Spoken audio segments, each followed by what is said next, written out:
Tiling నేర్చుకుందామని machine అయితే కొన్నాను, కానీ ఇప్పుడు టూల్స్ ఏం యూస్ చేయాలి, ఏం కొనాలి అసలు ఏం అర్థమవుతలేదు, ఏం చేయాలో.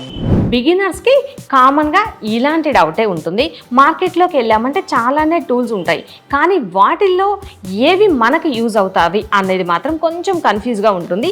ఈ వీడియోలో బిగినర్స్కి ఎలాంటి టూల్స్ చక్కగా యూజ్ అవుతాయి అనేది కొన్ని టూల్స్ అయితే ఇప్పుడు చూద్దాం. ఫస్ట్ వన్ వచ్చేసి టేప్. మనకి క్లాత్ను కట్ చేయాలి అన్న, మెజర్మెంట్స్ తీసుకోవాలి అనుకున్నా సరే టేప్ కంపల్సరీ ఉండాలి. తీసుకునే టేప్ మంచి క్వాలిటీది ప్రిఫర్ చేయండి. నెక్స్ట్ వన్ వచ్చేసి మార్కింగ్ చాక్. మనకి మార్కింగ్స్ చేసే క్రమంలో ఈ చాక్ కంపల్సరీ ఉండాలి. నెక్స్ట్ వన్ వచ్చేసి స్కేల్. మనకి మార్కింగ్ చేసే క్రమంలో నార్మల్గా హ్యాండ్తో మార్క్ చేసామంటే స్ట్రైట్ లైన్స్ వచ్చే ఛాన్స్ చాలా తక్కువ ఉంటుంది. అలాంటప్పుడు మనకి మార్కింగ్ చేసే ప్రతి చోట కూడా ఇలాంటి స్కేల్ని యూజ్ చేసి స్ట్రైట్ లైన్స్ గీసాము అంటే మార్కింగ్స్ నీట్గా వస్తుంది. French curve scale.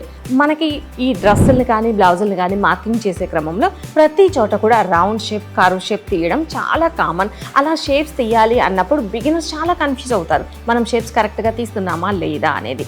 ఇది వచ్చేసి ఫ్రెంచ్ కర్వ్ స్కేల్.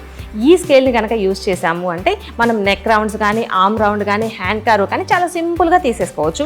అలానే నెక్ షేప్లో చిన్న చిన్న డ్రాప్ షేప్స్ అలా ఉన్నా కూడా ఈ స్మాల్ రౌండ్ యూజ్ చేసి తీసుకోవచ్చు. ఈ స్కేల్ ఉంది అంటే మనం చాలా రకాలుగా ఈ రౌండ్ షేప్స్కి, కర్వ్ షేప్స్కి యూజ్ చేసుకోవచ్చు.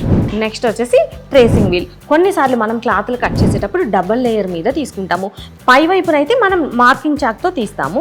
మనకి రెండో లేయర్ వచ్చేసి ఇలా ట్రేసింగ్ వీల్తో కనుక మార్క్ చేసాము అంటే మనం ఒకవైపున ఏదైతే మార్కింగ్ చేసామో సేమ్ అదే మార్కింగ్ మనకి రెండో లేయర్ మీద కూడా ట్రేస్ అవుతుంది. కాబట్టి ఇది కూడా మనకి బేసిక్గా ఫస్ట్ బిగినర్స్ కట్ చేసుకునే క్రమంలో చాలా బాగా యూజ్ అవుతుంది. మనకి మార్కెట్లో బిగినర్స్కి యూజ్ అయ్యే టూల్స్ ఇంకా చాలానే ఉన్నాయి. మరి ఆ టూల్స్ మీరు కనుక తెలుసుకోవాలి అనుకున్నట్లయితే కామెంట్స్లో పార్ట్ 2 అని మెన్షన్ చేయండి. నెక్స్ట్ వీడియో కూడా చేస్తాము.